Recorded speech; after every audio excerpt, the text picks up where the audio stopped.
Bienvenidos a la cuarta edición de Estación Podcast, el Festival Iberoamericano de Creación Sonora que convierte a Madrid en la capital mundial del podcast en español. Hola, buenos días. Me llamo Héctor Calvo, vengo del Ministerio de Cultura y estoy acompañado por Nuria Net y Fátima Anjo, que son también podcasters. En realidad, el objetivo un poco de esta breve reunión es precisamente hablar un poco de cuál es el ecosistema de ayudas que existen para el sector del podcast, que imagino que para muchos de vosotros os puede resultar especialmente interesante. A este respecto, yo comprendo que siempre es muy difícil tratar con la administración pública. Yo soy vocal asesor del Ministerio de Cultura y estoy en una unidad que se llama Centro de Coordinación de Industrias Culturales, que seguro que no os aclara lo más mínimo, pero efectivamente hay muchos ministerios que pueden tener algún tipo de interés en el sector del podcast. En especial, porque me imagino que habréis escuchado los titulares, sí que sabréis que en su día se anunció en el año 2023 una posible línea de préstamos de 160 millones de euros del sector del podcast. Hasta donde yo sé, es otro ministerio al que no pertenezco, hasta donde yo sé, yo creo que no ha cristalizado, pero bueno, que sí que se encontraría dentro de la llamada Dirección General de Inteligencia Artificial y que imagino que todavía estarán trabajando con ello. Y luego, por el otro lado, estaría propiamente el Ministerio de Cultura. El Ministerio de Cultura, a través del llamado Centro de Coordinación de Industrias Culturales, digamos que intentamos fomentar mucho lo que denominamos generalmente como cultura digital. Entonces, a partir de ese concepto de cultura digital y sobre todo aprovechando un poco todo el dinero que llegó del plan de recuperación, creamos una nueva línea de ayudas de videojuegos, podcast y creación digital. Esta línea de ayudas, que yo creo que ha tenido un resultado muy positivo en todos los sectores, han sido hasta 8 millones de euros en un momento dado, en el último año han sido 5, porque ya era el último dinero un poco que nos daban del plan de recuperación. Y realmente el objetivo de esas ayudas es fomentar, digamos, distintos formatos que sabemos que son muy distintos, videojuegos y podcast no tienen nada que ver, pero que son vinculados, digamos, a esa nueva cultura digital que cada vez está más presente en nuestra sociedad. Respecto un poco a cómo ha funcionado el podcast, pues bueno, es verdad que es curioso porque realmente el podcast siempre ha estado incluido dentro de esta convocatoria de ayudas, que ya lleva 4 ediciones, pero bueno, es cierto que a partir del año pasado, cuando incluimos podcast en el título, claramente aumentó mucho el número de solicitudes de 25 empresas a más de 500. Lo fundamental que queremos decir de nuestras ayudas es que es cierto que son unas ayudas que no es fácil conseguir una porque normalmente suelen ser beneficiarios pues 1 de cada 9, 1 de cada 8. Tengo puesto, por ejemplo, que en la última convocatoria se presentaron unas 424 solicitudes propiamente de podcast y fueron beneficiarios al final 37.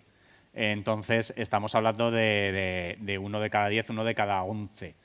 Esto también lo que implica, sobre todo, son 2 cuestiones sobre las cuales quería resaltar especialmente.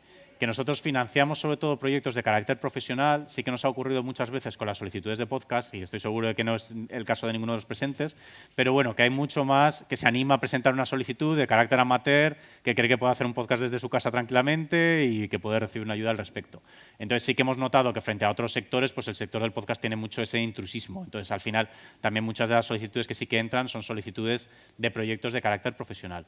Y luego también siempre queremos destacar mucho el componente cultural. Al fin y al cabo somos Ministerio de Cultura, entonces sí que nos ha pasado alguna vez, que pueden ser podcasts muy buenos, pero nos llegan muchos podcasts de yoga, nos llegan muchos podcasts incluso de gestión de fincas, de los temas así como más variopintos. Entonces sí que es verdad que nosotros también destacamos que el objeto de nuestras ayudas son aquellos podcasts que tengan algún tipo de contenido cultural.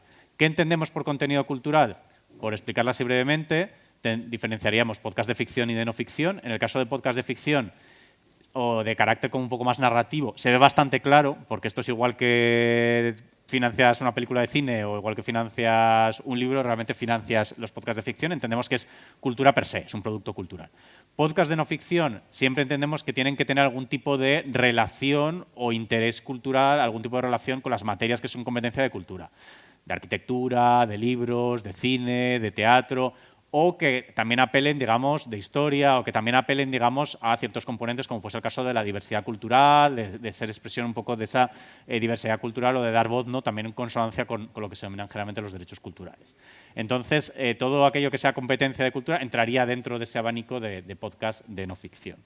La siguiente pregunta que también podéis hacer normalmente es ¿cuándo saldrá la próxima convocatoria? Porque es verdad que la última ha sido reciente, la última salió en noviembre, diciembre del año pasado fue el periodo de solicitudes, fueron 5 millones de euros. Ya os digo que ha habido 37 beneficiarios del podcast que han sido en torno a 1,5 millones, es decir, en torno a un 30% de esta línea de ayuda. Bueno, es una buena pregunta, porque es cierto que justo esta ha sido un poco la última convocatoria que hemos podido hacer del Plan de Recuperación, Transformación y Resiliencia. Nuestra intención es mantenerla, la línea, con ciertos cambios, pero bueno, todavía estamos un poco en periodo de indefinición, porque acabamos de terminar esta convocatoria y estamos pendientes un poco de los presupuestos del año que viene.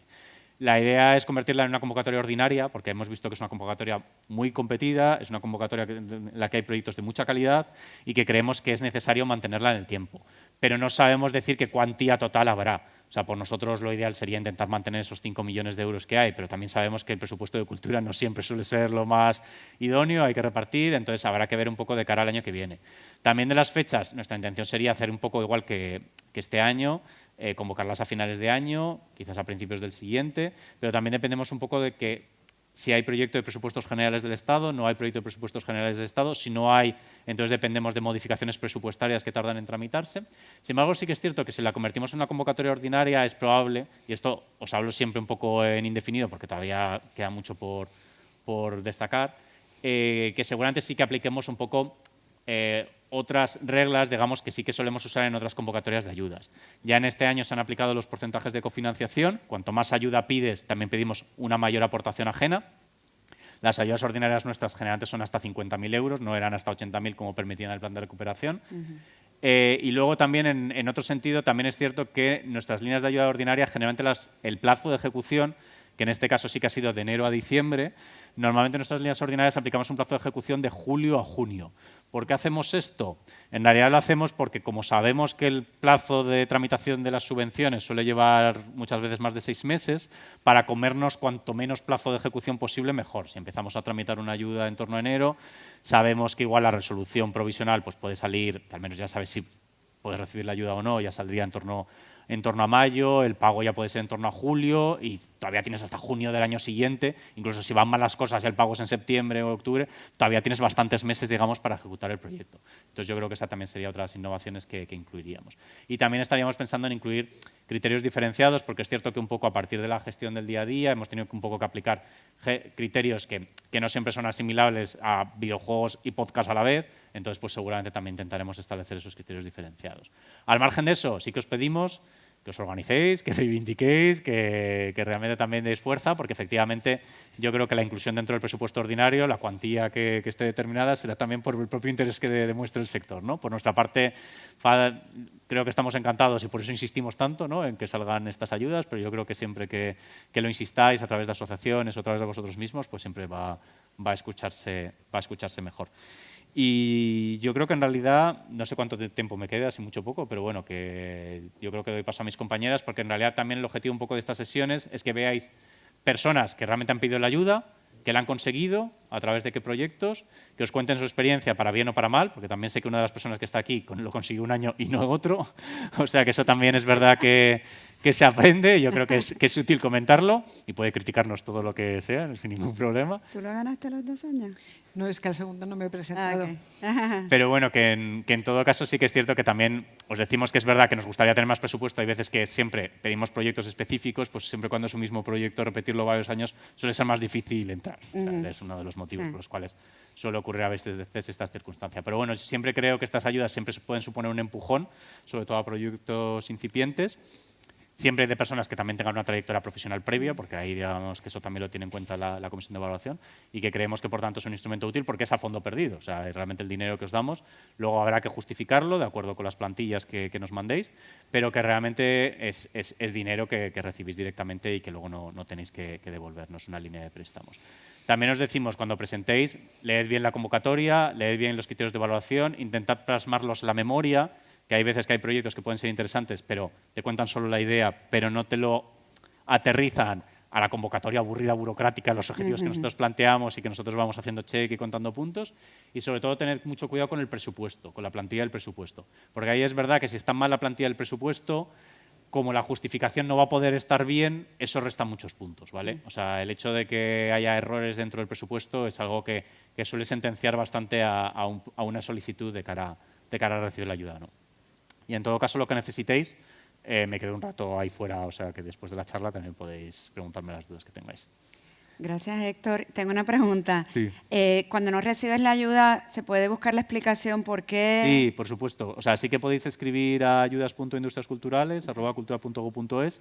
Nosotros intentamos mantener, al margen de que podamos dar la plantilla, pero nosotros intentamos responder a todos, sobre todo intentamos incluso mantener reuniones, aunque sea una reunión breve por Teams, pero siempre algún técnico en algún momento se fija una reunión, que además suele ser útil tanto para nosotros, que a veces nos contáis cosas de los proyectos o como antes que estaba hablando con Fátima de cosas, por ejemplo, que vienen bien para la convocatoria, como para vosotros mismos que comprendéis un poco mejor pues cuáles son los posibles fallos o las cosas un poco a mejorar, ¿no? Ok, pues ya os contactaré.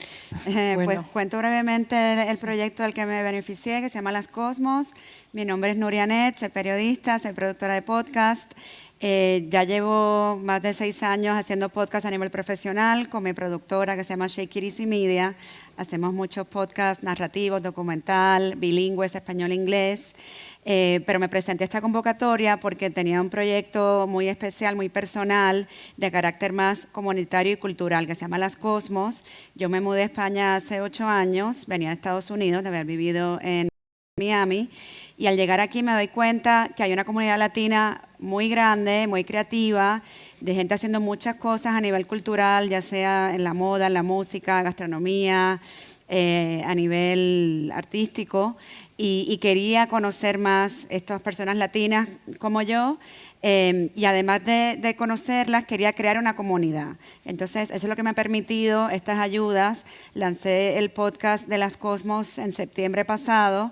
Es verdad lo que comentas, nosotros nos presentamos a la convocatoria en enero, en mayo tuvimos la noticia de que nos dieron la ayuda, entonces tuvimos que correr en verano para hacer la preproducción. Y la verdad que es complicado, sobre todo en España, en el mes de agosto, que no hay nadie, porque teníamos que empezar a grabar en septiembre para lanzar el podcast y terminar la producción antes de que terminara el año, porque la convocatoria, una de las bases era esa, ¿no? De enero a diciembre, como comentabas. Entonces, pudimos producir 6 episodios de este podcast, que además la particularidad era que era un video podcast, porque sabía que para poder crear algo desde cero y empezar a crear una comunidad necesitaba el componente video para poderlo difundir y hacerlo crecer pues, en todas las plataformas. Entonces, Las Cosmos es un video podcast conversacional. Yo soy la presentadora, la que entrevista a los artistas, y estamos presentes en todas las plataformas de audio, además de YouTube, y además cada episodio se distribuye en clips cortos de 30 segundos, 1 minuto, en TikTok, en Instagram, etc. También tenemos el componente newsletter, entonces el podcast también, los que se suscriben a la newsletter pueden ver más contenido del podcast en la newsletter, además de que tenemos una agenda de eventos, entonces aprovechamos para hablar de diferentes proyectos que estén ocurriendo, ya sea exhibiciones en museos como la que hay ahora en América, que hay una exhibición muy buena que se la recomiendo, que se llama Latina, que es de la colección Gladys Palmera. Pues Las Cosmos se está convirtiendo en esa plataforma, en ese hub centralizado de todo lo que tenga que ver con cultura latina en España. Mi ambición es que esto sea a nivel europeo, porque creo que se está creando una nueva identidad cosmolatina, así le estoy llamando yo, de latinos en la diáspora, de migrantes latinos creativos en diferentes partes de Europa, y lo que nos une es esta identidad cosmolatina, y muchas veces en nuestra propia arte de estos artistas se expresa esa identidad de la migración, de la diáspora, esas cuestiones a nivel de identidad. Entonces, como mencionaba, este año me volví a presentar para repetir el proyecto, no me salió. Igualmente me he adaptado a autogestión y ahora estoy haciendo el podcast a nivel remoto. Lo estoy grabando por una plataforma que se llama Riverside. No es el mismo nivel que teníamos en la misma temporada, que teníamos los recursos para hacer el podcast en un set, con todo un equipo de trabajo, pero por lo menos ya pude arrancar gracias a las ayudas. Y ahora estoy siguiendo el proyecto y seguimos creciendo, y la verdad que estoy teniendo muy buen feedback, así que súper contenta con lo que hemos logrado. Hola, gracias Nuria.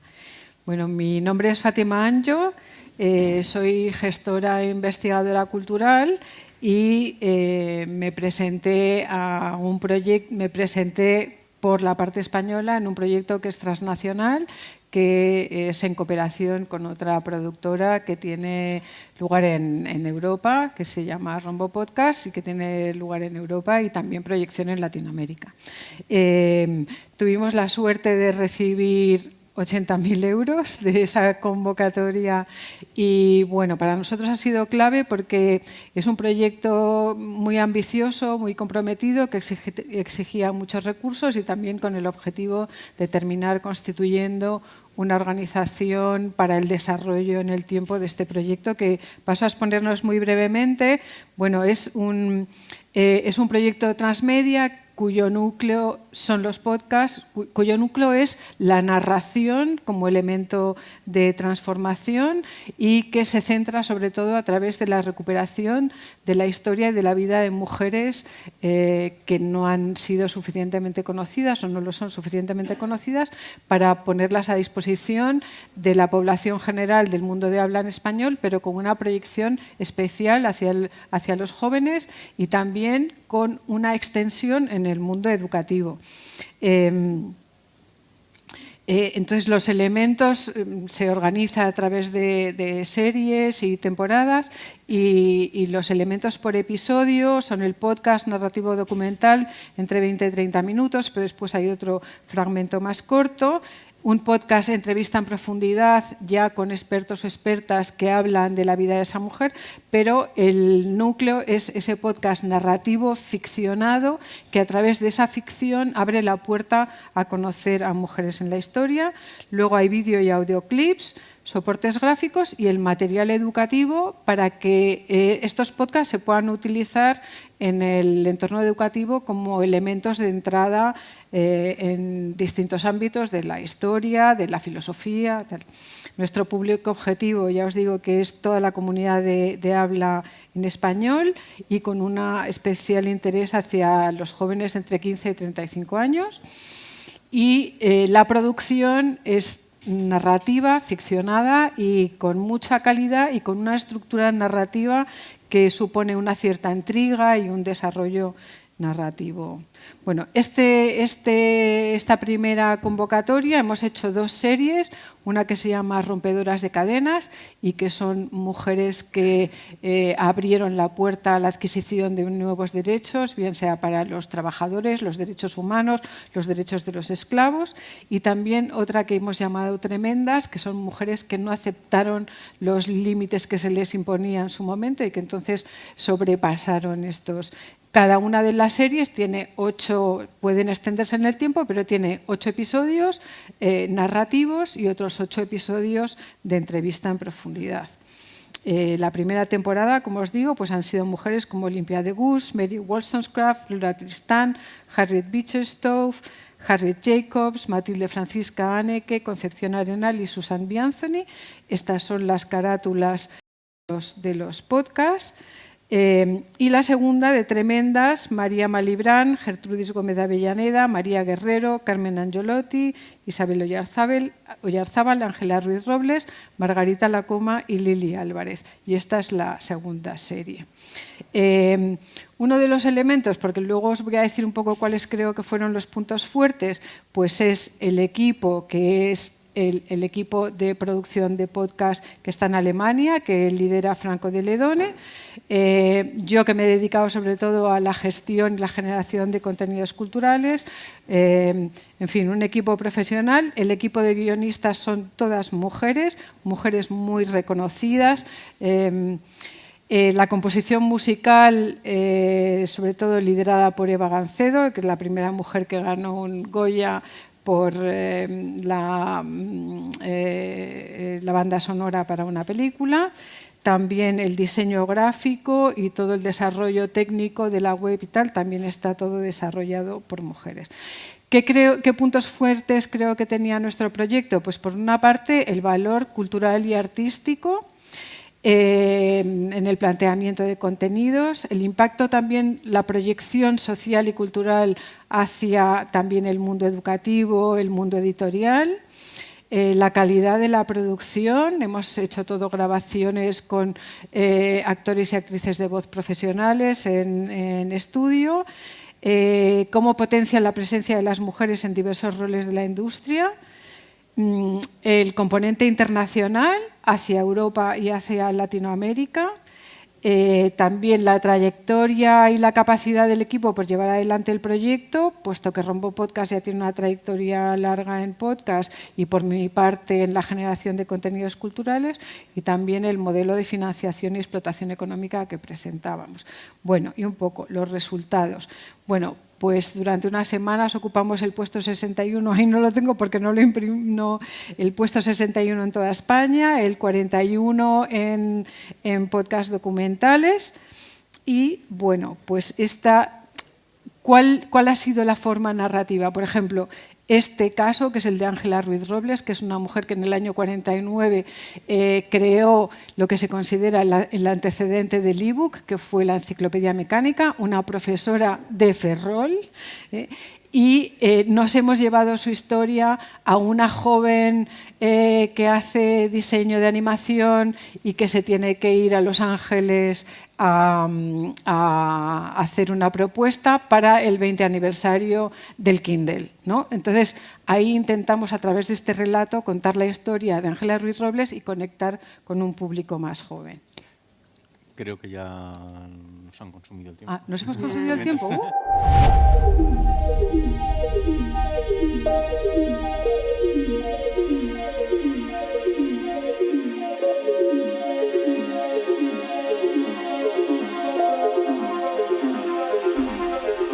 Muchas gracias por haber asistido a la 4ª edición de Estación Podcast, el Festival Iberoamericano de Creación Sonora, que convierte a Madrid en la capital mundial del podcast en español.